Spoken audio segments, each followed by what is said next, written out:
Greetings, everyone, and welcome to the Produce Buzzers podcast. We are so happy you have joined us today, and I think you will be too after the show is over, because you will learn a lot about fresh fruits and vegetables, how to select and store them, how to prepare and cook them, and surprising facts about their history and origin.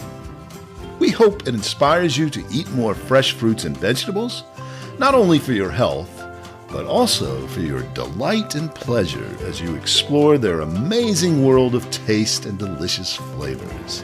Eating more of them will transform your life in so many positive ways.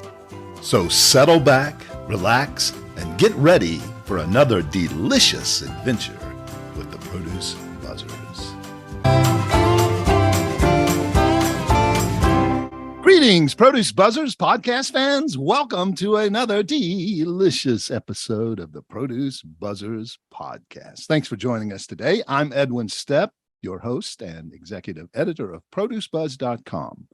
I'm joined once again by Teresa Nolan, the founder and president of Produce Buzz, along with Rick Stepp and Cynthia Benedetto, both contributing editors to Produce Buzz. This week, we have a very interesting guest on the show, a man who has a very macro view of the world of fresh fruits and vegetables. That's because he's been involved at many levels in the global distribution and importing of fresh produce from early in his career. And now, with a new concept, he is turning his attention to help people in the produce industry on a very micro level. His passion now is to help the heroes of our food supply, the farm workers, who toil every day, often in extreme conditions, to grow, harvest, and pack the fruits and veggies that somehow magically appear on our grocery store shelves. Today's guest is Martin Casanova, founder of THX Dreams, a brand of fresh produce that is more than a brand. It's a proactive support system that channels profits from the sales of its fresh fruits and veggies back to farm workers to fulfill vital needs that they often can't afford. He is here to tell us all about that and show you how you can help in that mission. But first, a little bit more about Martin. Martin is originally from Argentina, but now lives in Weston, Florida, which is just west of Fort Lauderdale. Martin's first job in the produce industry was with one of the oldest and largest global shipping and logistics firms in the world, Kuehne and Kegel, based in Switzerland. He managed the refrigerated shipping division for them in Argentina and Uruguay for 5 years. Having gained a lot of experience in logistics with Kuehne and Kegel, Martin was confident enough to start his own logistics company. In 2009, he founded Padwar Logistics to provide logistics services across South America. The company grew very fast to become one of the largest fruit forwarders on the continent. They had offices in Argentina, Chile, and Peru. In 2017, he decided it was time for a new venture. So he sold his shares in Padwar to his partners and moved to Florida, where he started the Foodie Food Corporation, an importer and distributor of fresh fruits and vegetables. Foodie Food has done well, just like his other businesses, but Martin felt a greater calling. He was ready to give back because of his business success. That is when the idea of THX Dreams was born. THX Dreams is a social impact brand dedicated to helping the farm workers who are so key in his company's success and the other companies providing your fresh fruits and vegetables. His dream and passion is to help as many farm workers as he can and to show that doing good is very good business. Welcome to the show, Martin. Thanks for joining us. Thanks, Edwin. Thanks for having me, and thanks for so kind introduction. You're welcome. We're so thrilled to have you. Martin and I just met recently at a fresh produce convention in Florida. And we had a nice conversation where he told me a lot about what he's doing, and his passion for everything he does just really exudes. And I really identified with that. So congrats on your business success and your passion and vision for moving beyond profit and having a dream to help others with your success. So tell us a bit about your background, how you came to work in the produce industry. Yeah, when I started working for Kuehne in 2003, the reason I started as a sales, And as I am from Chipoleti, that is the apples and pears sun production in Argentina, I have a lot of friends. My family we're not farmers, but I have a lot of friends that there were. So they say, hey, why don't you take care of these new perishable divisions that is growing globally? And as you have friends there, let's see what you can do. So I say, okay, I like it, because for me was traveling to visit my family as well while working. And there was, as I start talking with growers and exporters of different fruits in South America. And, since, again, my family was not a farmer, but in where I was grown was all about farms and trees and apples, pears, and cherries. So that's the link of how I started 20 years ago. Yeah. And I love it. I start traveling around the world to the trade shows and visiting customers. And really, I never could leave the business, because it's amazing, our industry. Yeah, we agree with you on that. We have all just been passionate about it, and I tried to go away from it for a while, because growing up in it, I thought they work too hard. It's easy, but I couldn't get away. It was in my blood. So that area you grew up in Argentina must be, if they're growing apples and pears and cherries, it must be. Yeah. But you must have 4 seasons there, so it's a little higher elevation, I take it. Yeah, it's a valley there. It's in Rio Negro. Okay. But in Argentina, you have really very clear the 4 seasons, Right.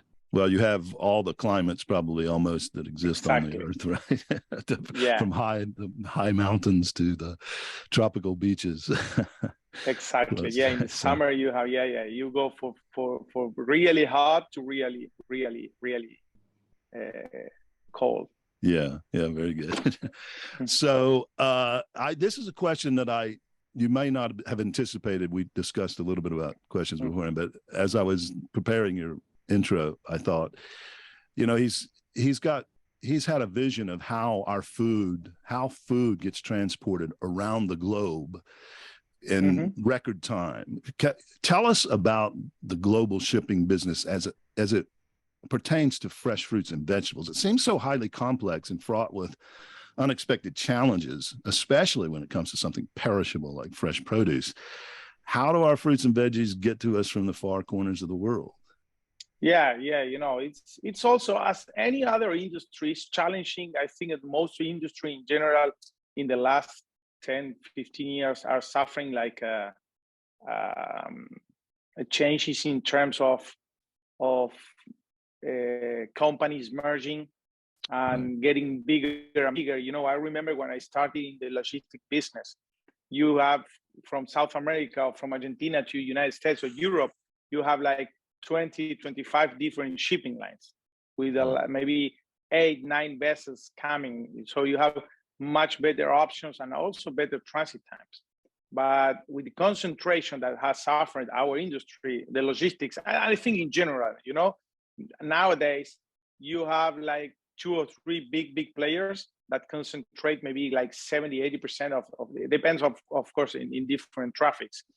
And that's really not good for the industry. What happened in the last 2 years is an example, where rates increase like some traffics like 10 times. Right. And growers are like, now they are trapped, that they don't have many options. It's not like, okay, they are going to compete each other and the market is going to stabilize or to get normal very soon. It always depends on 2 or 3 guys or 2 or 3 big companies. So it's a challenge, the logistics, because again, as in any other industry, as many options you have, the worse it is for the industry. Yeah. And I can say that the last 2 years has been really tough for the importers and for the growers who are exporting to not only to United States, but whatever place in the world, with increase of the freight costs. So it's like everything, each industry is challenging and has its own issues. But in my opinion, the concentration and having only 2 or 3 big shipping lines it has been really bad for the industry. That's sad to hear. And of course, every industry with the supply chain issues over the last 2 years has been crucial. But I wondered, about fresh produce, especially, you read about these ships backed up in the LA harbor and every other harbor, and that fresh produce can't sit there for very long, depending on what it is. And I hope those issues are being resolved. But even if the short-term supply chain issues we face because of the pandemic and because of other things resolves, you're saying that because of the concentration and the merging of the shipping lines, it's still presenting quite a challenge for farmers. Mm-hmm. Yeah. Right. And the solution to that is not an easy one, I take it. Yeah, I'm not sure if there is a solution, Right. But it's like a process that, again, a lot of industries are suffering the concentration in less players, bigger players, but less players. And of course, again, that was one of the issues. So that is an issue. But again, as you mentioned, problems in the ports, congestion, also lack of people to make inspection. It really was a headache. We suffer with the chili and blueberry, for example, the last season, maybe delays of 2 or 3 weeks in the vessels, and then the fruit arrived to Philly, and you need to fumigate it, and maybe to take like 2-3 weeks more to get an appointment. And once you get an appointment, then you have like 2 or 3 days more to fumigate the fruit. So then when you open the container, it's, you don't know what to expect, right? Yeah, exactly. And you have windows for the market, so it was really a disaster. So, but again, I hope these things are improving.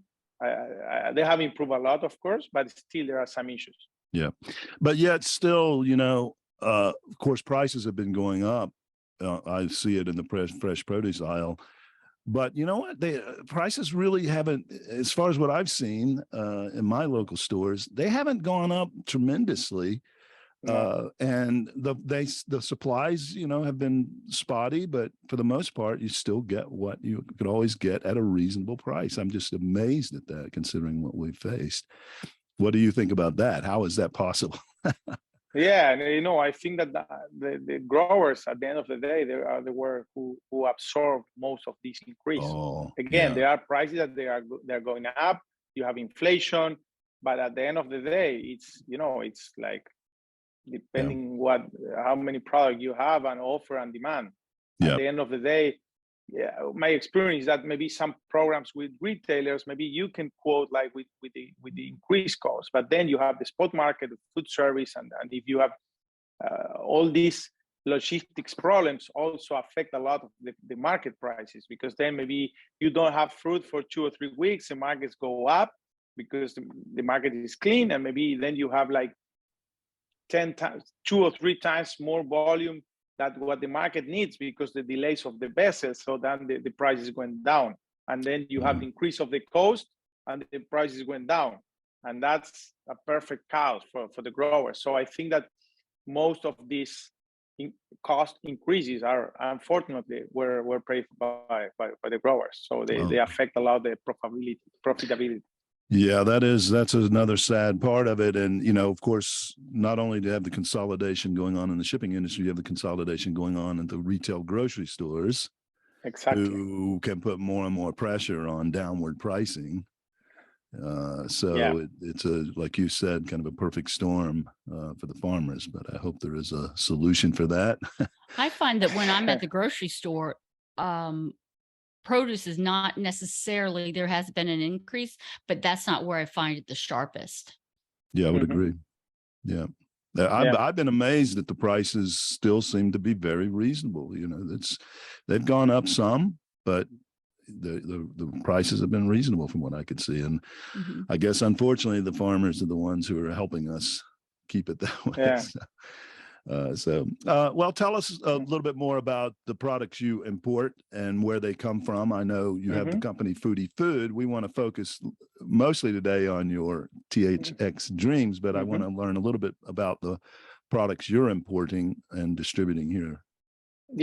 Yeah, we bring product mainly from South America. So we do pears and apples from Argentina and Chile. We do lemons from Argentina and Chile. We do blueberries almost year round. We do it Oh. from Argentina, Chile, Peru. And also we source from United States and Canada, from British Columbia. We do pineapple from Costa Rica.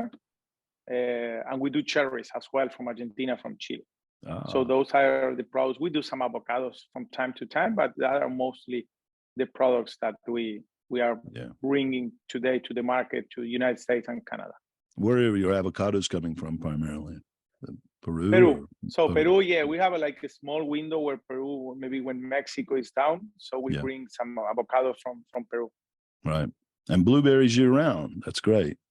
Yeah. It's tough. It's different. It's difficult, because you have like the seasons every 2 months that you are switching the origin. But Right. Yeah. And cherries from Argentina. I don't know if I've eaten cherries from Argentina. No? Okay. We are starting the season next week, so I will send you you some bags. They're really good. They're really good.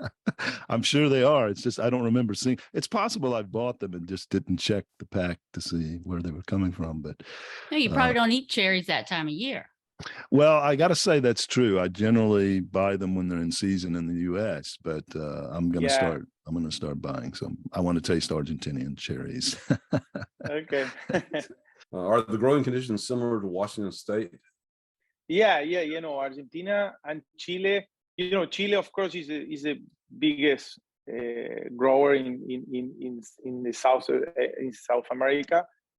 They export much more volume to United States than Argentina. But in the last 3 or 4 years, Chile is growing the production a lot every year because they sell like 90-95% to China, that they pay crazy prices for that. And as they focus much more in the Chinese market, there is a window where Argentina is really bringing good stuff to the United States, but still, Chile is the main player. And for most, I also have a lot of friends and customers, and they are used to eat cherries in the American season, and that's why I think that there is a lot of room to increase the business and the consumption of cherries in the offshore season. But conditions of where the sun production, that is where I am from, are quite similar to Washington. That's why you have the same almost the same products. Well, tell us now. Let's focus on the main reason I wanted to have you on today, and that is THX Dreams. Mm-hmm. What was the inspiration for this? And it's like when I moved, as you mentioned in your introduction, I moved to United States 5 years ago, 5 years and a half. And I decided that, okay, I left logistics and I say, I want to start like a new venture. I say, okay, I want to continue into the industry. And of course I say, okay, I will start bringing stuff. I have some friends that, hey, I want to ship you some stuff.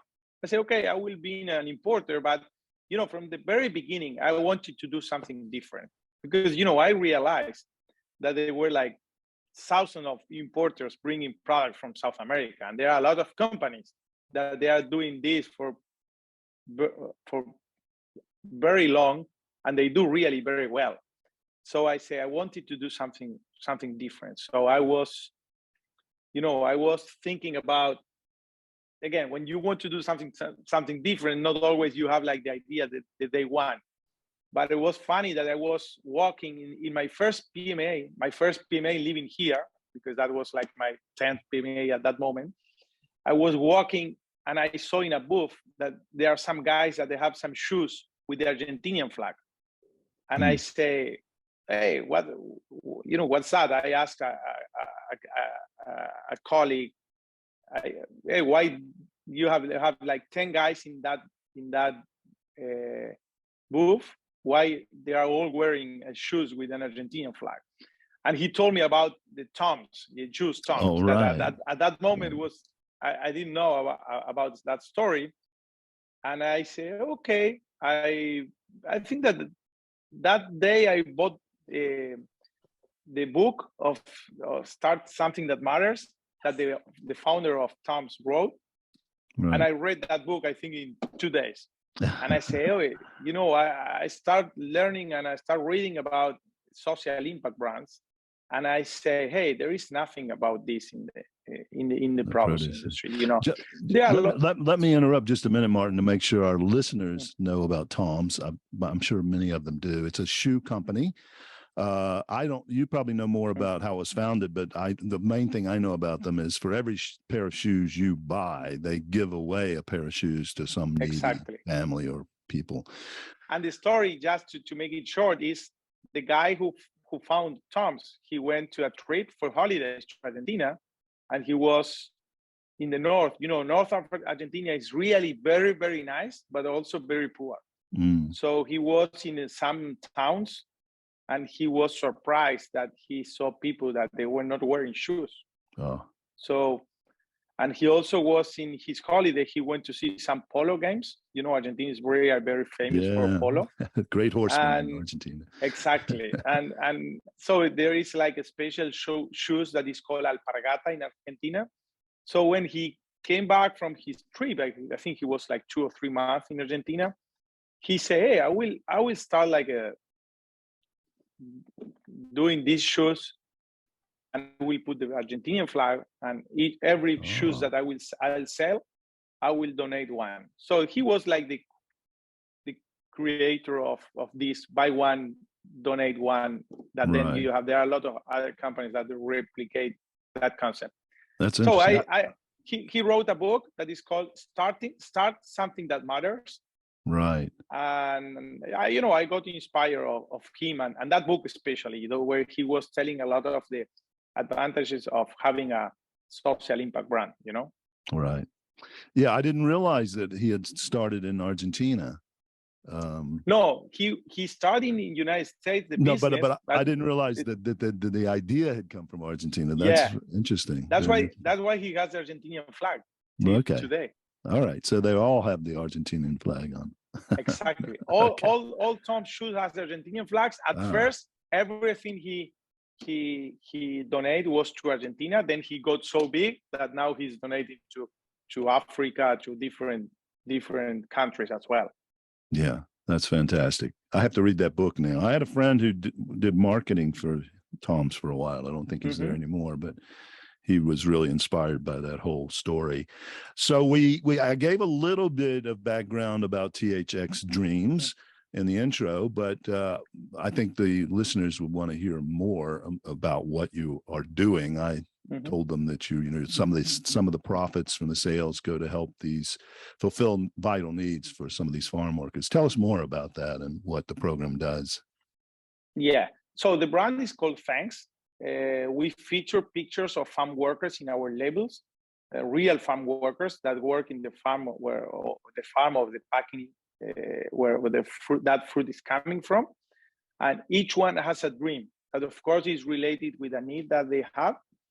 And we have a QR code in each label where consumers can scan it and can watch a 1-minute video of that farm worker telling them where he worked, what he does, and what his dream is about. And we always end our videos thanking the consumer because, again, buying the product, they are helping them to achieve a dream. And we pay the dream from our profits. And what we try to do is to build like a connection between consumers and the farm workers, Very good. That's excellent. Yeah, and you showed me some of the videos when we were together at the produce convention, and they were very moving and very technologically advanced. You have an app that kind of goes to 3D mode, and these farm workers kind of pop off the screen telling their stories. It's very interesting. Yeah, that's awesome. Yeah, that's awesome because, what we believe is that, of course, we need to give the consumers like a moving story, that to feel engaged, but also offering like a unique consumer experience is what all now millennials and young people are looking for. I think that consumers are moving from just buying a product that they want to buy an experience, or they want to buy from brands that mean something to them. So we create like a concept where we have an augmented reality app where consumers can scan the label. They can scan the QR code and they go to our webpage. But if they have our app already downloaded, they scan the label and the label became live. So the farm workers start talking from the label. Right. And that's awesome. Again, it's a cool, very cool experience. And also our app give us the chance when we have bulk product, for example, the pears, the consumers can scan the PLU and the video is a pop-up over there. So there's when we can also make that connection with the consumers and a different way to show the videos to them. Right. Very good. Yeah, yes, consumers are looking for that experience, I think. And of course, a lot of people are trying to become more socially conscious about fair trade and making sure that through the whole chain that workers are being compensated or helped and being treated fairly. So I think it's good. And I don't know of anybody else in the produce industry that's doing this. There may be, you're probably aware, because I'm sure you've done your looking to see who's doing that, but you're on the cutting edge for the produce industry, I think. Is that true? Yeah. Being like the first doing something like this, it's great. And it's challenging as well, of course, because again, when you are like offering something so unique and so different, people react, hey, what is this? But yeah, there are many companies that they are doing a great job. They are doing good and they are helping farm workers, or in general that they are sustainable, or they're helping in a different ways the community. But I think we are the only one that they are so focused in the consumer, and we show in our package what we are doing. What we try to promote as well is that doing good, as you mentioned, is a good business, and also it's important to get the consumers involved. The other interesting thing about that concept is that those guys that are picking the product and putting it in the box, this gives them more incentive to make sure that their packs are better too, because their face is on that. Exactly. Yeah. We learn a lot from the concept, and how people react. And that's what you mentioned. It's something that happens to us. People say, hey, take care of the product because my face is there. And also people get much more involved, And we learn a lot. We have a lot of experience with farm workers where it's not only that they are happy because they got something, they got the prize or what they got the dream. They feel recognized, they feel that the work that they are doing matters. We have a lot of stories where we talk to farm workers and we ask them, okay, what do you need? And they say, no, they start crying. I say, no, I'm just happy because you ask, because you care. And and has a lot of positive, different positive impact for the growers as well. Yeah, that's an excellent point, Teresa. I hadn't thought about that at all in all the discussions I've had with Martin. Obviously, Martin has, but we didn't get to that point. Excellent point. And I think one other thing that's important for the consumers to know is that this doesn't add price to the product at the shelf for the most part. I mean, maybe it does to some small degree, but what did you say about that? If they buy I've been calling it THX because that's the way you branded it, but should it be called Thanks? Yeah, okay. Because it's THX is like thanks. And if I saw THX in a text message, I would say thanks in my head. I wouldn't say THX. It's kind of like the WTF, you know what that means.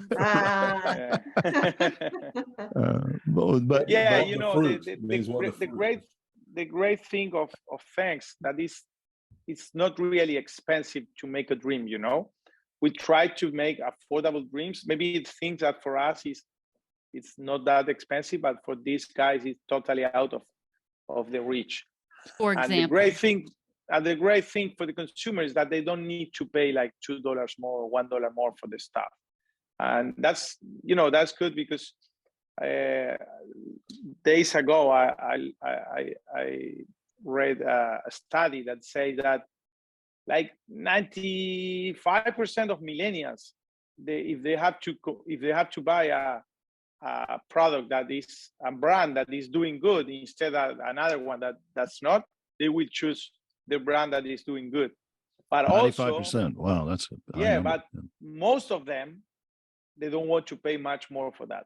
So people wants to do good, but also in these days where the economic situation is tough, people, they don't want to pay much more for that. So the great thing of Thanks is that you can do that connection. You can give the consumers a tool where they can help, but not necessarily they need to pay like a lot of more. Because actually we pay that from our profits, and again, the dreams are not that expensive for us. What are some of the examples of the dreams? Yeah, we are focusing education in home improvements that we have a lot. They have a lot of people that need really, to have an extra room or to materials because they live in a good house. I also have some health issues as well. And we also have a lot of micro entrepreneurship. One of the main problems that the farm worker have is, I'm not sure if they are like poor because they have a work, but most of them, they have a seasonal work. They work like 2 or 3 months during the season. Right. And then they don't have anything. They depend on on some works that they can do, but most of them, they don't have any job. So we have a lot of dreams that people want to make.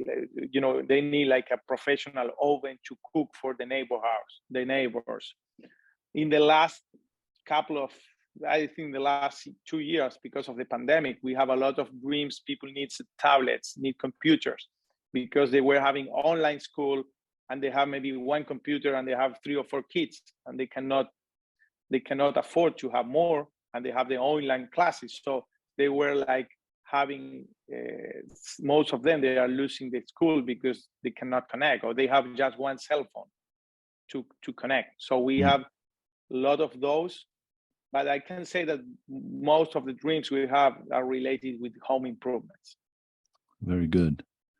And the thing you started with was education. I noticed that in some of your social media that I've seen since we met, there is kind of a request for people from educators to help them, because it's sort of the old adage: if you give a man a fish today, he will be filled, but tomorrow he'll be hungry. But if you teach them to fish, and I'm sure that's why you have chosen education as part of those dreams. Yeah. Filled, right?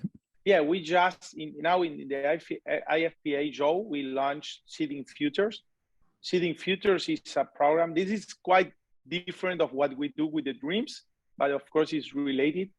We, from the very beginning, we got a lot of emails from consumers and also from companies who wants to make like additional contributions. They say, hey, I can help this farm worker. I saw the labels. How can I help it? And as till 3 weeks ago, we didn't have any to offer them because we pay the dream from our profits. But we decided to create Seeding Futures, that is an open platform where any farm workers can benefit from this, and any grower can offer their farm worker this educational program that consists mainly in online support. Because of the pandemic, all of us get used to have our online classes.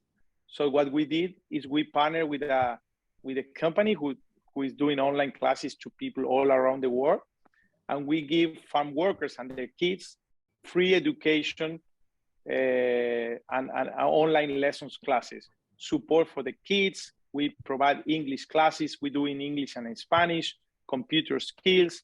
We have some programs for scholarships to finish a high school and also to have some college degree. So everything related with education and farm workers. And again, it's quite different what we do with the dreams, because it's an open platform where any grower can invite the farm workers. And also we create like a crowdfunding platform where consumers, companies, and anyone in the industry can contribute to make this bigger and bigger, But what we believe is that farm workers, we need to give educations to them to move up socially, and it's the best tool. And what the best thing we can do for them is helping them, not only them, but also the kids with education. Excellent. Yeah. Teresa, you had a comment? Well, of course, I just thought of something when you said, give a man a fish and then teach a man to fish. You teach a man to fish and you've got to listen to his boring stories and lies about how big the fish was that he bought. That's good. Sorry. No, that's funny. That's funny. Just popped into my head. Yeah, that's right. And they like to fish in Argentina. I know that. Yeah. I worked on a documentary a few years ago about fly fishermen in Argentina. Yeah, they are quite good spots over there. Yeah, very good. Well, that's fantastic. The education part of it. So Seeding Futures, where can our listeners see that platform? Is it open to the public to come and see? Yeah, it's open. Yeah, you can see in our web. Is thxdreams.com. Okay. And then you have Seeding Futures over there. So then you have where we explain the program, where farm workers and growers can contact us they can start immediately. We have availability to start immediately. So it's, again, we need the students, and also we are happy to receive people who wants to help us to make this bigger and bigger. Yeah, fantastic. That's great. Yeah. So now, one of the things you told me when we were in Florida is that you envision Thanks Dreams, I'll say it right this time, Thanks Dreams is bigger than a brand. It's more than a brand. Can you tell our listeners what you meant by that? Yeah, when we started, of course, it's our brand as the brand where we market our products. But, from the very beginning, we got interest from companies who were wondering if they can use our brand with their own products, And this is funny. I think that I mentioned this to you. My partners say, "Oh, that's a great idea." And I was, no. This is my baby. This is something that I want to do it my own. But then I realized that the best way to have a much bigger impact and impact much more farm workers. We always say we want to impact 1,000 farm workers per year, and I hope we can do much, much more, is to partner with companies who see a value in our concept and to partner with them and give them the chance to use Thanks. So we are trying to move to being strictly a brand to be a program, to co-brand with companies, with growers and distributors who wants to have that connection with the consumers and to have the growers brand with the Thanks concept and the picture and the farm workers. And that is going to allow us to reach much more people, also to have Thanks with a lot of products that we are actually not doing. And also not only with the products industry, to do like coffee, to do chocolate, any product where you have a farm worker can have that connection. So our future, we believe, is much more being a marketing company promoting the brand and the concept than being a distributor. That, of course, we are going to continue doing that, but we believe that the future of Thanks is something much bigger than us. But we want to promote this concept, and we realize in these 4 years how powerful tool is to help people. And, excellent. Yeah. And it's great that it's like our business model is like as more business we do, more people we help. And it's amazing because, again, it's not only like buying something to the farm workers. Our experience is people get really impacted. It's about dignity. It's about doing a hard work and getting something getting something from the grower or from the bosses. Right. It's like bonuses in a sense, I guess. I don't know. That's probably a bad example, but Yeah, that is a great vision you have to expand it. And you showed me a couple of packages when we were in Florida where you had partnered with some other brands. They had their brand on it and you had your brand. One of the things that occurred to me, it's maybe somewhat like, I think what you've got is bigger and broader, but it's somewhat like the Good Housekeeping seal of approval. Do you remember that on products in the US? I think they still have that, but I don't see it as much anymore. But that could be really a good, I can't imagine any grower not wanting to support showing that they're trying to do things for their farm workers. So great vision. I'm very impressed, and I really hope you do well and expand. You're still kind of in your infancy, so you've got a lot of room for growth. But I think so. Let me ask you about that. How are the retailers, in particular, responding to this? Did you have a good show in Florida? Were they reacting positively? Yeah. You know, we have a great show. We have some retailers that also they came and they like it a lot. You know, and generally, and this is something that I think I mentioned at the very beginning, the challenging, you know. The reception that we have in general from retailers it's really good. People like it, you know, as you mentioned. Anyone say, "Oh, I don't like this," you know, I don't like helping farm workers. So I can say that, you know, of course, then you have people who like it more or less, but in general, always our reception with the companies in general and with retailers is really good. It's very good. But the challenge as well, and also I'm in a sustainability committee from the IFPA, and something that we discuss over there is that sometimes the buyer of the retailer, he can love our concept, but he needs to buy the product to a company who can supply them, who they trust, who they are actually doing business with. So, and his job is maybe not the connection with the consumers. Maybe they have other guys in the retailers that they are taking care of that. Right. And that's why we believe that our new role, being a program instead of being a brand, is going to add much more value to the retailers, because we can partner with the growers that they already have, that they're already buying from, and use our concept instead of having the chance to move what they are doing actually to put a new concept from a new vendor or a new company that they are not buying from. So, but I can say that in general, retailer feedback was always really very, very good. And again, people like it a lot. That's why we believe that also we have some meetings where retailers say, "Hey, I really like this." And maybe we had some meetings years ago with them, but maybe they like it, but you know, they say, "Hey guys, you know, if I buy pears from you, I'm buying pears from Washington to the growers directly, so I cannot switch my business model." But now that with the program, we have retailers that say, "Okay, I will talk to my apple growers and I will ask them to talk to you." Excellent. So that's for us open a window of a lot of new business opportunities. Are you in retailers across the nation? Yeah, I've been a lot in some retailers. We sold mostly through distributors. We got to sell directly to Loblaw in Canada,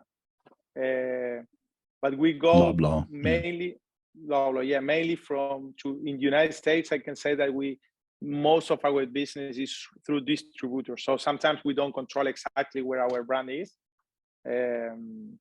But yeah, we depending the product, we've been a lot. So are some of these packages going to food service?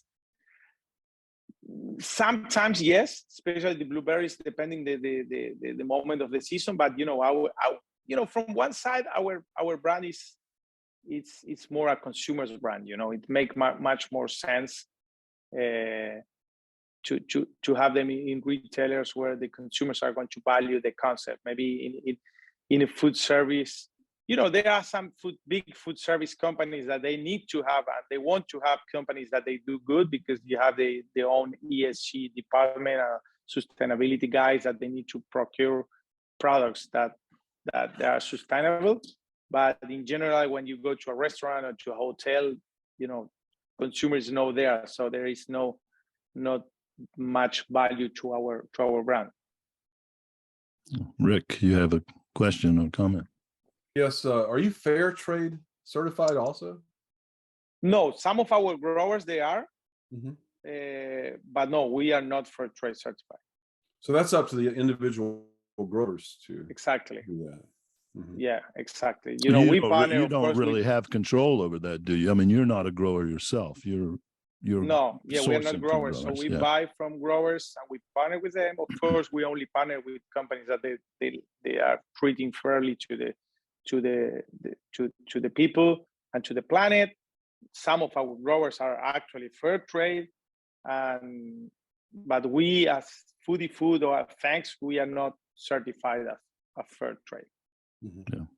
Yeah. Very good. Well, this is fantastic. I'm really inspired, and you've inspired me to read that book. And yeah, I will. I it's funny because I wrote an Instagram message to Blake Markowski, who is the founder of Tom's. Right. I will send you a book because it's funny because of I got inspired of that book. I always give that as a gift to people who like Thanks.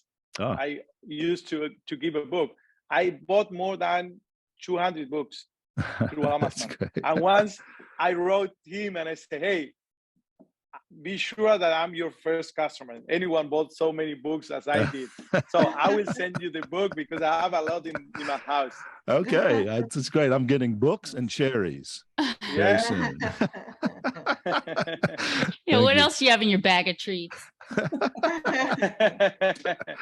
I'll have shirts as well. That's good. Yeah. Okay, so now, Martin, you were inspired by that book.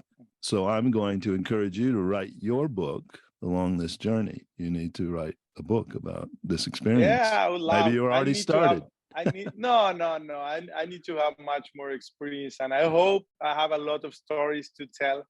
I already have, but not so many to have a book. I need to learn a lot of more. But I'm sure this journey, again, we learned a lot in the last 4 years about doing good, about products. You never stop learning, Right. And the reactions that you have from the people, from the consumers. But again, I'm really very, very excited because I found a way that I think Thanks is a great marketing strategy, but also it's a tool to help people in a very deeply way. Again, it's not only buying something to the people. They feel recognized. They feel really very happy of someone paying attention to them. Right. Because sometimes, it's like farm workers. I think that they're not seen by most of us. Also, for me, sometimes you go to a farm. How many you have? 200. Okay, and there are 200 people. 200 families, and I think that they are the one who works really harder. Right. And unfortunately, they are the less. Yeah, the less seen. Yeah, the less seen. Not heralded and praised as they should be, but they are heroes. There's a lot of talk about robots doing the work on the farm, but I don't know. I'm just very skeptical that robots will ever be able to do the job that these farm workers do to the quality level. Yeah, they can complement. We know that lack of people is an issue and it's going to continue to be. So I think it's good that we have technology that can help to be also more profitable for the grower. But people you always need people, and I hope in 50 years, there are the farm workers or the poverty. It's getting like less and people move up socially and they have all robots doing this work. That's going to be fantastic, Okay. But now we have the people and we need to help them. Right. That's very good. And that's a very balanced outlook. Thank you for that. I think that is very balanced. Well, it's been a pleasure. We would talk all day to you, but I know you're probably busy. You got things to do. I do have a homegrown today. Oh, boy. Oh, now I don't know that I told Martin about homegrown. So Okay. we have a regular segment on the show, Martin. We call it Homegrown. And we groan because Oh. Teresa tells a bad pun or joke, and it's always bad. So we have to groan. So we call it homegrown. He has had a few laughs though before. Yeah, close, but no, they were always groaning. No cigar. So you have to get ready to groan, Martin, when she does this pun. We'll let her do it. So anyway, let me introduce you, Teresa. Okay, Produce Buzzers podcast fans, it's time for your favorite segment on the Produce Buzzers podcast. Yes, it's time for us to punish you with a bad pun from Teresa Nolan. It's homegrown. Oh. Teresa, what is the homegrown bad pun of the day? Well, actually, this is kind of a question. Why do some elephants wear blue shoes? Okay, wait a minute. Why do some elephants wear blue shoes? Well, I've never seen elephants wearing any color shoes, but blue in particular. Any guesses, Produce Buzzers? Martin, why do No, some, that's only quite difficult. some, not all elephants wear blue shoes? Mhm. What do you think, Rick? You always come up with a good guess. So they can step on their blue suede shoes. They're already wearing the blue shoes. I meant to say that so they can step on each other's blue suede shoes. Oh. But Well, thanks for playing, Rick. Now move back to Teresa. okay, Teresa. Okay. So why do some elephants wear blue shoes? So they can hide in the blueberry bushes. And then the next question is, have you ever seen an elephant in a blueberry bush? Oh, I think I know where this is going. No, because they were so well hidden. That's With their right. They bush. work. That works. Okay.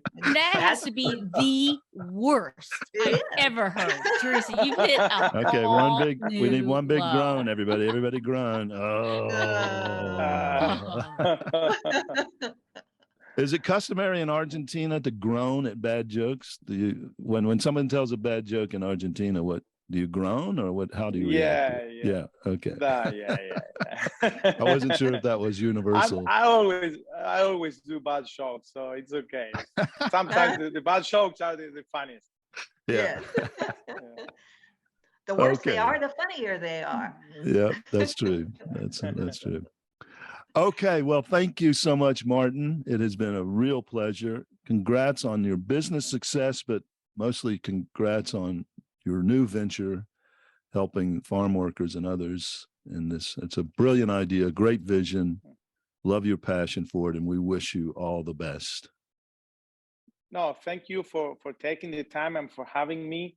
You know, it's for us, it's really very important to spread our voice. And you know, sometimes you never know with someone listen us and I want to help. So more people get involved and more people talking about things, more dreams we can achieve and more people we can help. So I always say that we are a big team of people making dreams come true.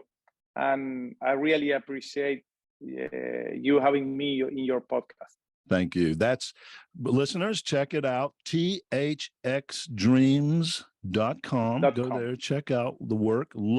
Go to your retailers and ask for the THX brand produce, because every time they sell one, someone is going to benefit. Someone very needy is going to benefit. So ask your retailers to look for it. And check out Seeding Futures on thxdreams.com so you can see what's happening there and maybe even contribute a bit. So, okay. Gracias, senor. Okay. Thank you. And, Adios. Bye-bye. Safe trip. We'll be in touch soon. Bye-bye. Bye-bye. Thanks. Bye. Well, thank you, listeners, for tuning in to the Produce Buzzers podcast, brought to you by Produce Buzz, the gathering place for lovers of fresh fruits and veggies. We hope you were entertained a bit and educated a lot about fresh produce. Be sure to join us next time, and please tell your friends to do so as well. Like, share, and comment on our Produce Buzz Facebook page. And check out our website at www.producebuzz.com. There you will find articles about fresh fruits and veggies, how to select, store, and prepare them, as well as lots of interesting facts about all the wonderful bounty the earth provides for us. Until next time, be fruitful and don't forget to veg out.